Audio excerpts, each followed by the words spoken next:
Hi, everyone. Welcome to our market update. My name is Vinnie. This guy over here. Boom. I'm not a dance instructor, but I'm a loan instructor. No, I did not just freeze. That just sometimes Wow. things I like actually thought the camera broke.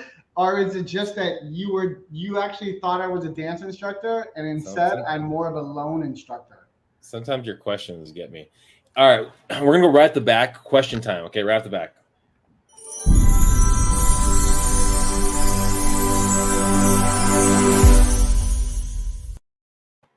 All right. Question time. Wow. What sort of gel does Vinny use in his hair? Yeah, no. Right. I gotta use a little more. It's kind of popping up. I gotta get a haircut. In what community did the most expensive modular home sell for in 2021? It sold for 1.2 million. That's a modular home, people. For those of you out there who are wondering if you should be buying a modular home, kind of buy. I mean, it's up to you. It's a home. A home's a home. It's better than living on the street. A home is where you make your memories. So full disclosure, I am a little biased, but modular homes are very interesting. It's the same thing about buying, a dome house. Okay. So modular home, they build it, they make it offsite, and they bring it to the property and put it up there. But yeah, something to think about. Now let's get into the numbers real fast. We're getting into the numbers. We're getting into all the good stuff. Now we've been talking about new inventory hitting the market.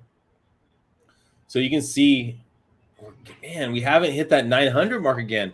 We're at 833 last week, 817 the week before that, 908, but then 887, 967. So, man, again, it took us a lot longer last year. Maybe it's kids going back to school. Maybe that's what's driving down the inventory. Inventory as a whole, we were at 3,100 before. Now we're at like high 2,700s. So less and less inventory hitting it. We were on a steady uptick, but things are slowly changing a little bit. Look right there, the cannibalization of the market. We're talking about 96% last week, 96, 91. As you kind of go down, 77, but that's really taking away a lot from the market. Let's talk about rates, though. Hopefully you have some good news. I was going to give you this, Vinny. I was giving you a thumbs up.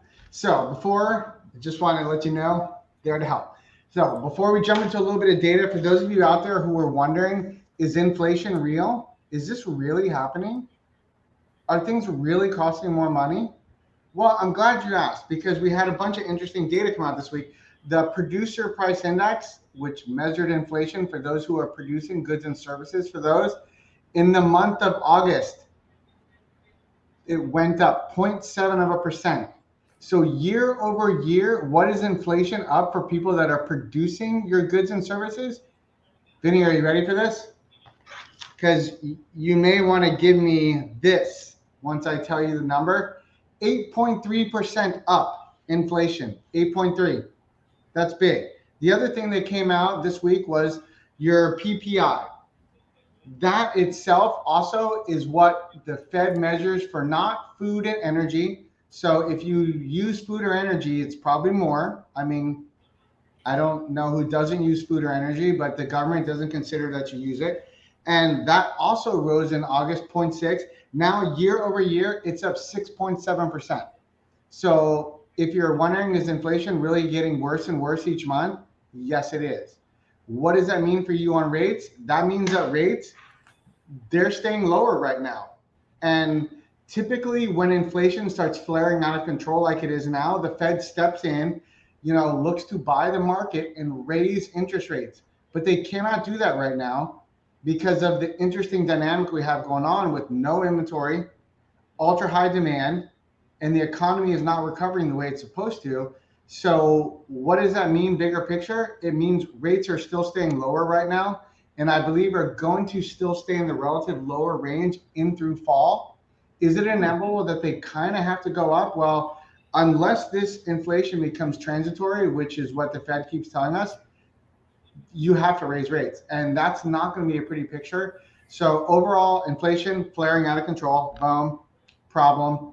And what's that doing with the rates this week? The rates still stayed low. A lot of people locking. Yes, I know.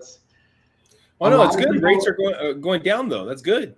Yeah, rates this week basically were pretty amazing. I mean, most borrowers on 30-year fixed got like 2.6% on conventional loans, and your FHA VA stuff shoots cause you're back down at the 2.25, 2.5 range again, and that is amazing. And your jumbo paper is once again back down below 3%, which is amazing too. I mean, if you remember a couple months ago, your jumbo paper was back up at 3.25 higher. Now it's back down 2.75, 2.875.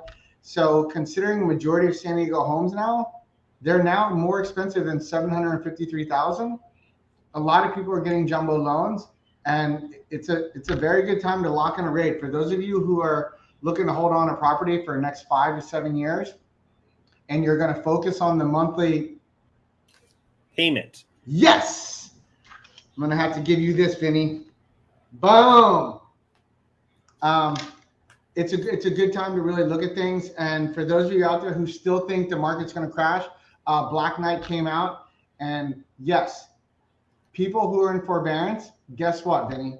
Guess what the data showed from Black Knight, who collects all the data on people who went into forbearance? Guess what a majority of people that went into forbearance had? A minimum of 10% equity. So what does that mean? This wave of foreclosures that everybody keeps telling you is coming, it's not there.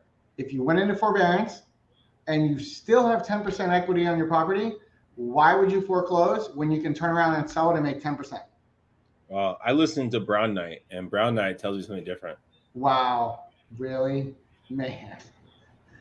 That I'm gonna have to question that, Vinnie. Your Brown Knight thing. I don't know, but man, I still love some of your terrible jokes. Just to put it out there. Thank you.